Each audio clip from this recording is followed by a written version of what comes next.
Hi friends, ಎಲ್ಲರೂ ಹೇಗಿದ್ದೀರಾ? ಎಲ್ಲರೂ ಚೆನ್ನಾಗಿದ್ದೀರಾ ಅಂತ ಅಂದ್ಕೊಂಡಿದ್ದೀನಿ. ಫ್ರೆಂಡ್ಸ್, ಎಲ್ಲರಿಗೂ ನಾಗರ ಪಂಚಮಿ ಹಬ್ಬದ ಶುಭಾಶಯಗಳು. ಫ್ರೆಂಡ್ಸ್, ನಮ್ಮನೇಲಿ ನಾವು ಹೇಗೆ ನಾಗರ ಪಂಚಮಿ ಆಚರಣೆ ಹೇಗೆ ಮಾಡಿದ್ದೀವಿ ಅಂತ ನಾನು ತೋರಿಸ್ತೀನಿ.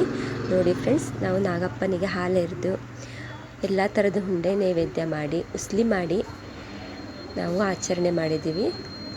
ನೋಡಿ ಫ್ರೆಂಡ್ಸ್, ಈಗ ನಾವು ಹೇಗೆ ಯಾವ್ಯಾವ ಥರ ತಿಂಡಿ ತಿನಿಸು ಮಾಡಿದ್ದೀವಿ ಅಂತ ನಾನೀಗ ತೋರಿಸ್ತಾ ಹೋಗ್ತೀನಿ.